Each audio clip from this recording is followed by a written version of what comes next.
But look, let's get into the match preview. There's a lot of kind of things to have a look at in this game in terms of, you look at what Spurs have done already this season, right? We beat Man City, who hadn't lost all season in the Cup. We beat Aston Villa, who hadn't lost away from home all season at that point. We lost to Crystal Palace, who hadn't won all season. Then we lost to Ipswich, who hadn't won all season. Well, Manchester City haven't lost at home for God knows how long. How long has it actually been? Not this season. When was the last time they lost at home? It's been a long time. When was the last? I don't think they lost at home last season. What, they went unbeaten the whole year? I'm pretty sure they did. Maybe they did at the beginning at some point. From what I can see, you know what? I'm going back a long time here. Yeah, it's been a long time since they've lost at home. Yeah, the 4 losses in a row they've had have all been away from home. So, yeah, I think, I don't know. Well, I'm trying to see when the last time they lost at home. Yeah, I think the whole last season, you're probably right. It can't have been that time they lost to Brentford. So Dave Hamilton in the comments says 2 years since City have lost at home. Was that time they lost to Brentford at home? Was that the last time they lost? Yeah, very well could be. But anyway, so you've got, yeah, it says it was Brentford 2 years ago. Yeah, Brentford. That was November 2022. So that, exactly. So Man City haven't lost at home for 2 years, since 2022, right? And just the stats I've just said about, you know, this classic Spurs, it'll be so classic Spurs to go up there and win. However, you do have Man City on the back of 4 losses. So it'd be classic Tottenham to give Man City their win in 4 games. So which power is going to be the stronger of the two? Knowing Tottenham, probably Dr. Tottenham is probably going to be stronger. But I think Man City are not definitely in the best way at the moment, albeit in coming into this game, they're having some injuries, big injuries returning. People like De Bruyne, their back line is being replenished as well. People like Savio back as well. So they definitely have some injuries returning, but they do also have some big injuries. On the screen you can see Rodri, Kovacic, Diaz are all out. Ake potentially out as well. So their midfield is definitely, in terms of when it comes to defensive ability and physicality, is something that we should definitely be looking at and thinking, can we get an advantage there? But obviously they're going to be looking at our back line with no Romero and Van der Ven, and they'll be thinking that's something that can definitely be got at. So it's going to be a very interesting battle. But I do think those 2 injuries for Man City are pretty significant, because we've seen how they've struggled without Rodri at points, even last season. And now they don't have Kovacic as well, which is another big element of physicality in that middle. I think that's a big blow for them, Kovacic being out. Yeah, really big blow. Will they be able to physically dominate in the middle when we've got the likes of Basuma, Kulusevski and Sarr? That is where I think we have to look and think, can we get an advantage there? Yeah, as someone says in the comments, if Lewis does play in midfield, that does give them a whole more lot of legs, because that guy never stops running. Literally. More legs, but is it more physicality? That's the question. Obviously, Gundogan's a bit more experienced, but Lewis is obviously a brilliant player. I really like Rico Lewis. Maybe they move to a double pivot potentially instead of having a lone 6 to compensate for it, and have moving De Bruyne a bit further up. That's probably what I would do if I was Pep. But at the moment, you know, when you look at that midfield, obviously I'm not saying it's a bad midfield, especially on the ball, like that's as, you know, as good as anything. But when I look at off the ball, when they're dealing with transitions, and we've seen with our team, you know, when you don't have someone as monstrous as Rodri and, you know, to cover all that space, it's very difficult to handle. And you've got people like Kulusevski running off you, and are very fast wingers like we have with Son and Johnson, and Sarr with his relentless running power. Can that be somewhere where we can exploit? And I think Ange has to be looking at that. Yeah, absolutely. I want to touch on a few tactical things in a minute, but if we just go and quickly look at the past results between Spurs and Man City, where you probably say, like, out of everyone in the league, we probably take the most points out of them. Well, it's factual. Ever since Pep's come in, he's got the worst record against us than anyone else. Which is mad to think about, right? But obviously beat them just a couple of weeks ago. 2 losses on the bounce, but that one in May was pretty much a Tottenham win anyway. 3-3 last year at the Etihad, and a 1-0 win. I mean, how many 1-0 wins have we had against them at home? But if you look at the games at the Etihad, sorry, I'm just trying to find it. Well, the games at the Etihad were 3-3, 4-2, 3-2. The last 3-2. last three games, right? Before that was the one where Sanchez fell on his face and we lost 3-0. That one. I've kind of blocked that one out of my memory. It was COVID era. I think we all. But the 3-2 one when Harry Kane scored in the last minute. I mean, we were kind of going up there with a similar mentality, being like, oh, we're just going to get like what a lot of the fans are thinking, like, oh, we're just going to get absolutely trounced here. I think we'd lost like 3 in a row before that, because we'd lost to like Southampton and Wolves, and then we lost to Burnley as well. And then we're going up there thinking no chance we get anything out of that game, and we ended up, Kane puts in probably one of the best individual performances the Premier League has seen, I would say, in that 100%. Game. And we ended up winning the game 3-2, and what was an incredible was a classic. And it does seem to throw up classics, this game. Does definitely seem to throw up classics. Even last year, the 3-3, similar pattern. You know, Man City got to take the lead with 10 minutes to go, and we equalised in the 90 whatever minute, 6th minute or something. And even after that, if you remember, there was controversy because Haaland was played for on goal, and the referee blew up when for advantage, when they should have had advantage. So there always seems to be something that gets thrown up in this game, for sure. Always adds goals, for sure. There's always a lot of goals in this game. There's always controversy. It's always toing and froing, and it's just one of those games where you bookmark it in the calendar because it's always a very entertaining game. Yeah, it really is. But if we go back to the one that happened a couple of weeks ago, well, actually, let's just go back to the 3-3 for a second, because where we came unstuck a lot in that game, particularly in the first half, was our playing out of the back with Emerson and Ben Davis. They got a lot of chances presented to them. And that is a key area where I'm really kind of worried coming into this game, because we've got Dragoshin, who we know is not great on the ball, and then Ben Davis, who was there last year, who's probably the better of the two on the ball, but still not unbelievable, right? So is that not an area on the pitch where you're just really worried about how Man City are going to come and hound for us? And they know they're going to know Dragoshin is poor on the ball, and they're going to target him. 100%. Like they targeted Emerson. The difference between last year and this year is we had Son up front last year, and we couldn't really go long to him. This year we have Solanke, and that's a big difference, I would say. So there's no excuse, in my opinion, to not mix up your game a bit and go long to Solanke, go direct. He's physical enough to compete with Man City centre-backs, try and get some advantages. And if he can get the ball down on the deck, and imagine they're pressing him, and all of a sudden he maintains the ball, and then all of a sudden there's going to be all that space for Son and Johnson to run into.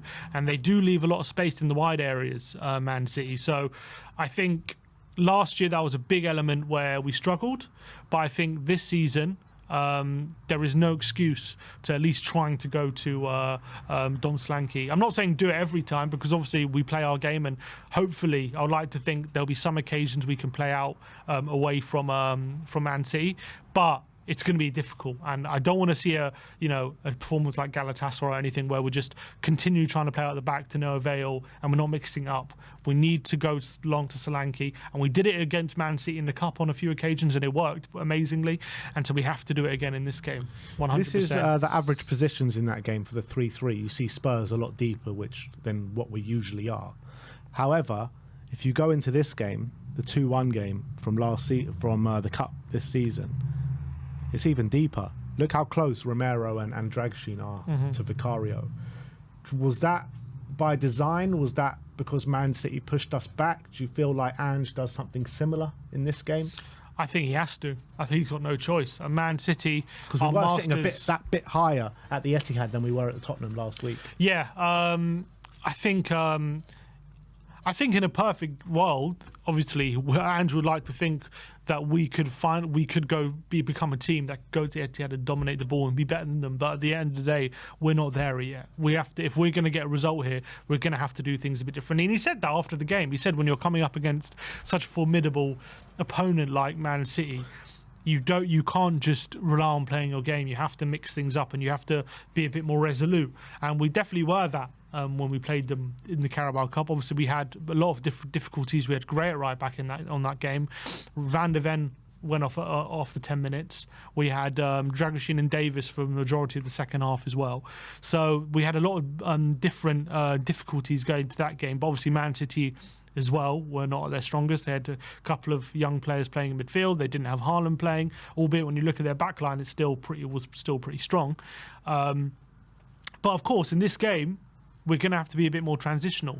We're going to have to pick our moments to not dominate the ball. If you remember back in the game of the Etihad last year, most of the time we were sitting back, but we did have our moments where we had the ball and we were able to dominate it for periods of the game.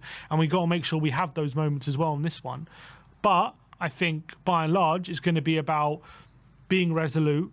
But when you're like we did in the Carabao Cup game, what's very important is when we get the ball, we're a threat. And we're not just lumping the ball clear and basically giving the ball back to Man City and waiting for the next attack. We have to make sure we try and keep the ball as best we can, try and actually attack Man City's wide areas, try and get into their final third and maintain some sort of threat. And I thought we were actually very good at that in the Carabao Cup because when we did win the ball back, we weren't just lofting the ball back to them and not caring about how to attack. We actually were a threat.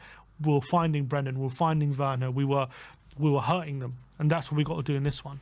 Yeah, I have no doubt with the way City play. I mean, you've seen them play the whole season, right? They give away chances. Every game they give away chances. It's very rare this season. I don't know how many clean sheets they've kept this year, but it's very rare that they've kept the clean sheet this season. They always seem to concede, no matter who they're playing. They seem to concede first as well, similar like to us. Yeah, it's like the conceding first derby, this one, because I think in the last, I don't know, they did take the lead against Brighton, to be fair, but I think at home, in the last few games, they've conceded first in a lot of them. So it's going to be interesting who scores first here. Yeah, so what I was saying is they always give away chances because of the high line they play. It's a bit similar to us. So it's so imperative that we take our chances when they come to us because we've got players that can put it in the back of the net. You know, Dom Solanke, 19 goals last season. Sonny, one of the best finishers in the game. And Brennan Johnson on his day can slot those from the right-hand side as well. So, and Decky has a 100% record at the Etihad. Exactly, and Decky has a 100% record at the Etihad. So I think these players in our front line are actually very suited to play this style of game on the transition with Sonny and Brennan Johnson on the flank. So it's so important for us to take our chances and be clinical on the day because you just know on the other end it's the completely same situation, if not even more in favour of Man City. I kind of feel like this is going to be a game like who can outscore who. It always seems to be. Yeah, it's going to be a bit of a shootout. So we're going to have to make sure that we are resolute. We're hitting them in the transitions as much as possible, which I agree with you. I think our team is designed to do, or is not designed to do, but I think it's very much capable of doing. And I think in terms of our forwards, when it comes to Son and Johnson, very much that's their strength, hitting the space. But I think when we're on the ball, making sure that in the centre we can really get taken advantage of and use our pressing power, our physical power in that centre to bully Man City a bit in that middle, because with Sarr, Decky and Basuma, in theory we should have the legs over them, and that could be very crucial when it comes to when we're hitting them in the transitions, having that running power to get beyond them and exploiting that space that maybe they're going to be leaving behind with those middle three. That could be crucial, really crucial to actually taking a more advantage than you think when it comes to this game. I think the big problems we're going to have is obviously Savinho on the right-hand side, him getting to the byline and getting crosses in. That's something we've definitely struggled with this season. Us being caught in our build-up, that's something that happened a few times in recent weeks, especially in a team like Man City. Very much will be exploiting that. And obviously Haaland running in behind. If we're the ones being caught out and they're transitioning on us, obviously Haaland running in behind is a massive threat. And right now, without Van de Ven, Haaland will back himself to get beyond our back line. And if they can find the perfect pass, which De Bruyne is very much capable of, that's obviously a massive concern as well. So I think when it comes to tactically, there's definitely flaws, strengths and weaknesses when it comes to this game, where you can see how we can get advantages and how we're definitely weak in this one. So it's definitely going to be a very interesting tactical battle. But when it comes to the overall picture of the season, having lost Ipswich, unfortunately there is a bit of pressure on us to get a result now, because we've had two really bad results against teams down the bottom. And so this is one of the games you can make up for it. And we got to hope. Look, I'm not saying we have to win, but there is a bit more pressure on us to get a result because of those results we've had. Yeah, I think it's important just to see a really good performance in this game, because I keep talking about the Ipswich game and the Palace game and the second half against Brighton and these poor, insipid performances are creeping into our game at the moment. So I think it's really important, win, lose or draw, to see a really good performance from the team, full of effort, full of running, full of physicality and full of pressing. I think it's really important to see that going into this game. So it's kind of like our strengths could be Man City's weaknesses, but then again, Man City's weaknesses are Man City's strengths are like our weaknesses away as well. Yeah, 100%. And I was looking at some of the goals that Man City have conceded this season, and the positive thing for us is a lot of the goals they've conceded are very much how we like to make our chances. Crosses from the wide areas, low crosses into the box, and strikers sticking them away. I was thinking about the 2 goals they conceded against Bournemouth. Very much Kirkes getting to the byline, crossing it low into the strikers Semenyo and Evan Nilsson, and they got an advantage there. The goal they conceded against Wolves, Semedo crossing it across along the floor, and Larson hitting it into the goal. The goal we got against Man City at the Etihad was Brennan Johnson. It was Kulusevski getting to the wide area into space, crossing it low for Werner, and he obviously was able to stick it away. So that is definitely something how we like to build up our chances and how we like to create. And that's something that Man City are definitely vulnerable from, and they've definitely been vulnerable from many times this season. And as well, when you look at their home form, as much as their home form was brilliant, they have had some very much sticky games at home this season where they were quite lucky to get results. The Fulham at home game, they won 3-2, wasn't the best performance, and were quite lucky in that game. Southampton at home, they only won 1-0, and it was wasn't the best performance in that game as well. The Arsenal game, they didn't play particularly well, I thought, as much as they got a draw on the end of it. They didn't play particularly well. Game, they got the draw, didn't they? Brentford at home, Brentford scored in the first minute, and Man City had to come back and win. Again, it wasn't the best performance from Man City as well. So they have, I feel like they've been getting away with it a bit at home this season, Man City, as much as they have been consistently getting results. I think performance-wise, they have been getting away with it, and obviously they are on the back of 4 straight losses away from home at the moment. So, yeah, but on the flip side of that, we've only won 4 away games in the last year. So yes, we have. Their strength is playing at home, and our weakness is playing away. Correct, but when you look at our performances in general away from home, we've probably not got what we should have got in a lot of games away from home, and they've maybe got more than they should have got at home. So it's a weird one how you look at it. But I think, I'm not saying we're definitely going to go there and win, but there's definitely reason to think we can go there and definitely put in a performance. And this is with this team as well, when it comes to these kind of games, like against big teams, they're going to be a bit more up for it. I think they've shown that this season against, when we played Man City in the cup. That's another frustration for me, though.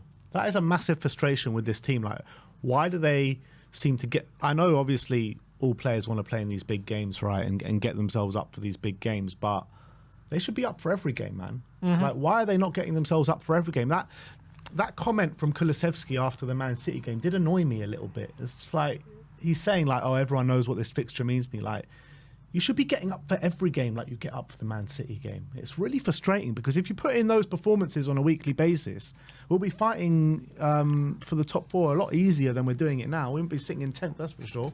Yeah, I agree with you. And that is something we need to address, and something that's clearly a problem.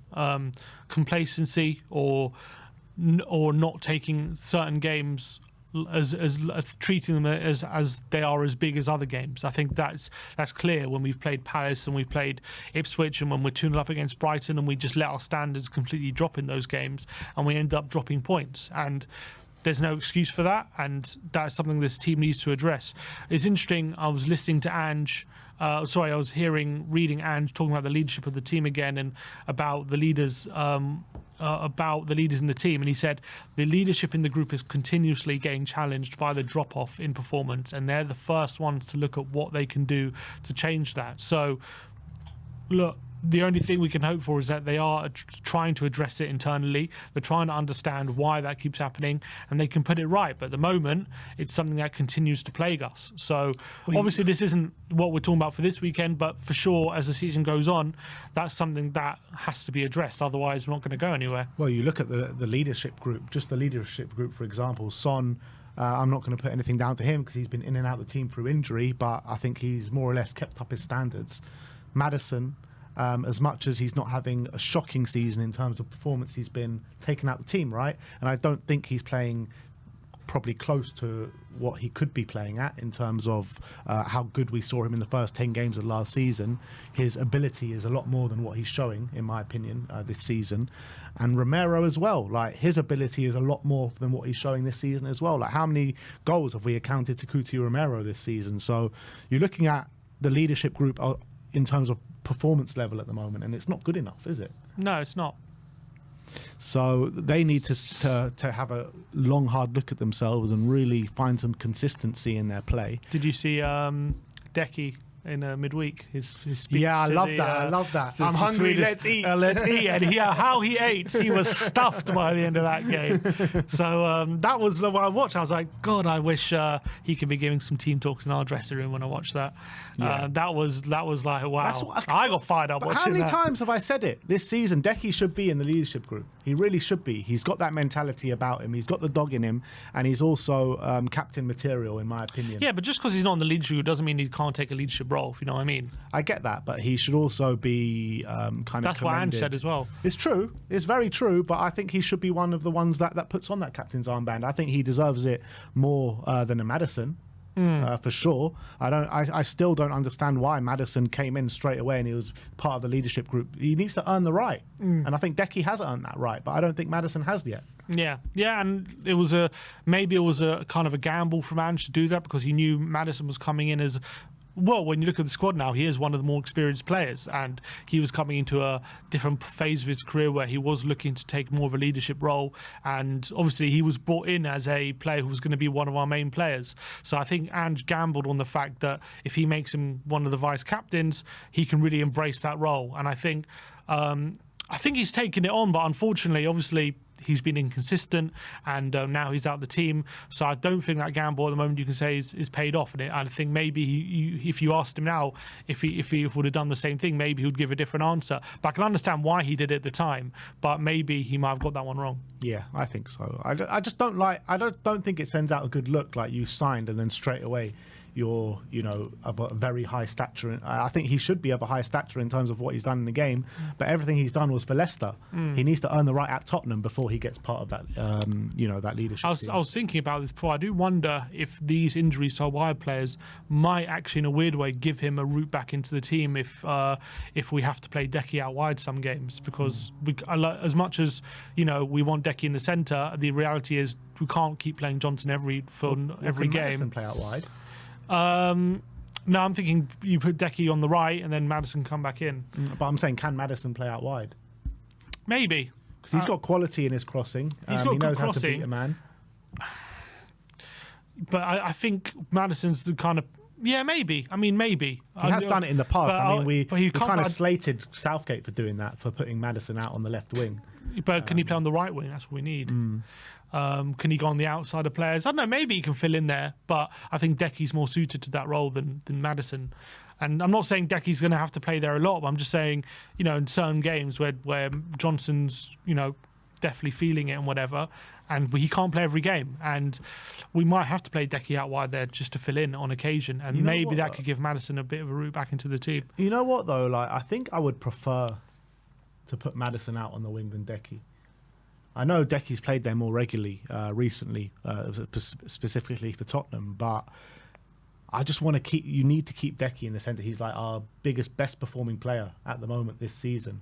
And Maddison comes in, he does an all right job, but it's nowhere near to the level as what Decky's doing it. So I think Maddison actually does have the quality to do a job for us out wide. So I think I'd prefer to see Decky stay in that middle, and if need be, then Maddison go out wide. But in terms of looking back at the form that we were talking about before, Man City on the back of 4 losses, right? And usually I'll be licking my lips at the sight of coming up against a team that are on 4 losses, but I kind of feel like we're coming up against a wounded animal that are Man City. They haven't lost at home for the last 2 years. Pep Guardiola has just signed a new 2-year deal. Second time that's happened this season, right? Because Arteta did it just before the Arsenal game. Yeah. And they got the win there, and now bloody Pep's done it. So do you think like that Pep deal, that signing, could really like buoy the fans and buoy the team as well? Yeah, I do, to be honest. And I think that does give them a bit more of that edge going into this game. I'm sure there'll probably be some sort of, I don't know, there'll probably be something for Pep to acknowledge that he signed a new contract, and that can get the crowd a bit louder, and maybe you'll get the players even a bit more fired up as well. And those things can make a difference in these kind of games. Those players a little bit more fired up, because as much as I'm saying, you know, we can maybe get a bit of advantage physically in the middle.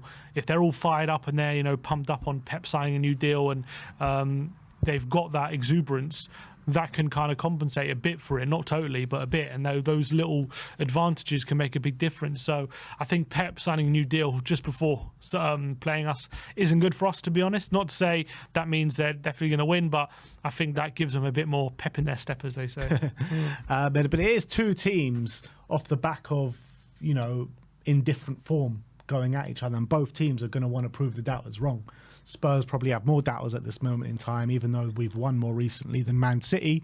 But that's because Man City are 4-time champions, and we've seen them have poor form in the start of the season before and come back at the second half of the season and just romp, like go on 20 straight wins or whatever it may be. So I do think Spurs have got a lot more doubters to prove wrong come this weekend. But I just don't think you want to... I don't want to be facing the prospect of playing Man City on the back of 4 straight defeats, particularly at the Etihad, because it kind of is inevitable, kind of. Yeah, it's going to be... Look, we're playing Man City. Anytime you play Man City, it's going to be a very, very difficult game, especially when they've got something to prove as well. Pep saying, we asked in his interview, he was asked, you know, why did you sign a new deal? And he said, you know, off the back of 4 defeats, I couldn't leave now. And, you know, I had, you know, essentially saying I have to put that right, and this is not the time to leave. He wasn't going to leave now, though. He was going to leave at the end of the season. I know, but he's like saying this shows to me that I need to stay for a bit longer, and that tells me they ain't losing 5 in a row. Like that kind of told me, like, God, like this has really affected him, this run of games, and that is just worrying to hear. And obviously they're going to do everything to make sure that's not 5 in a row. And as much as there's a lot of tactical things we can definitely get advantage of, whether that gets us the win is another question. I'm not going here hopeless that we can't get a result, but I also you have to be realistic with the fact that this is a team who won 4 titles in a row. This is a team who are getting in key injuries back. This is a team who are going to be fired up by Matt Pep signing that new deal. And this is a team who are still unbeaten at home this season. So as much as, you know, I think we are capable of getting a result with the players that we have, I just think this could be a bit of a tall order here, going to the Emirates and winning, Etihad and winning. I do agree with that, but also the way I'm looking at it, it'd be just so classic Spurs. After everything, Spurs go up to the Etihad and go and win, and then we get beaten by Roma on Thursday night. Dybala has a stormer, and then we get beaten by Fulham at home next week. I mean, it'd be so classic Spurs to go and do that. Like, go beat Man City at the Etihad, who haven't lost there in 2 years. Second loss in a row in the Europa League, and undo quite a lot of hard work and good work that has gone in the opening 3 games, and then lose to Fulham at home. It'd be just so classic, wouldn't it? That's how Tottenham usually like to do things. So if we like to do things the hard way, that's Spurs for you. But I think we got a chance. We definitely have a chance, especially with the way we're set up and the 4 players we have. I think it's perfect for exploiting what City have to offer. I think we might have a bit of advantage in the middle as well. But I think it's going to be a tall order keeping them quiet, because De Bruyne is back. There's no keeping them quiet. We've got no centre back. We've got none. Our first choice centre backs aren't there. So it's going to be I think it's going to be a real end-to-end game. I think it's going to be it could be a classic, I think. I think for Spurs to get anything out of this game, we need Haaland to have another game of like what he had last year at the Etihad. That's what we need. And with him and De Bruyne, with their link-up play, De Bruyne is probably going to be his first start in this season, or a long time anyway. I just can't see that being the case, because he missed so many gilt-edged chances last year. Emerson was just playing him through on goal time and time again. Let's just hope Dragusin has a good game because, like I said, they're going to target him. And if he hesitates and stutters like he has done on the ball quite a few times this season, it could be a long afternoon.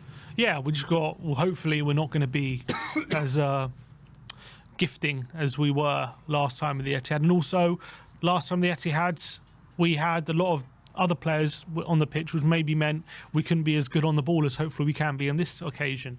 Solanke should be better at holding the ball up. Hopefully, Son out wide will be better exploiting the space than Brian Hill was. Hopefully, in the middle, I think we had in the middle three, we had Lo Celso and Lo Celso, Deki and Basuma, I think it was the middle three.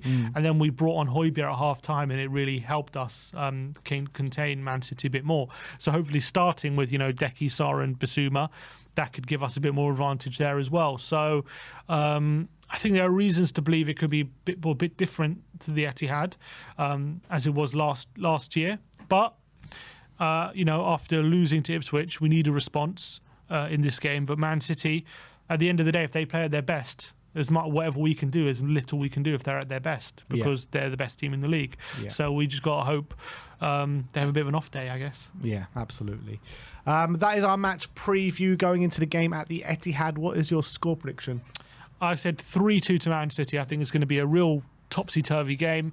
I think we'll have chances, they'll have chances, but I just think I can't see us going to the Etihad right now with under the circumstances and getting a win. So we don't really draw, so I've gone for 3-2 to Man City. Yeah, I do think we're gonna get beat as well. I've gone in my predictions on the Premier. I went 4-2 to Man City. If you're a betting man, definitely over 2.5 goals or even over 3.5 goals and both teams to score is probably a dead cert in this game. It's going to be raining down goals at the Etihad tomorrow night. If you're a neutral, you must be licking your lips in the prospect of watching this game, but I think we're going to get beat. I think it's going to be 4-2, and let's just hope that we can show a bit of mentality and have a good performance and shut them out and stifle them somewhat. Me and Sim will be up at the Etihad. You've got a Spurs Kings takeover in the studio for the watch along with Ashmatic and Marlon. So let's hope we can bring 3 points back down from Manchester. And you know what? Me and Sim have gone up to the Etihad quite a few times and taken on 3 points. So let's hope we do it again. But I want to know your score predictions in the comments section below. I want to thank you all for joining us today. That is our match preview. Please do go and smash that like button, smash that subscribe button as well. And if you haven't already, download SofaScore. The link is in the description below, and also just below me with that QR code where you can download it, scan it with your phone and download the best footballing app with the best stats on the market. But once again, we'll see you all very soon. Like, subscribe and comment, and as always, come on you Spurs.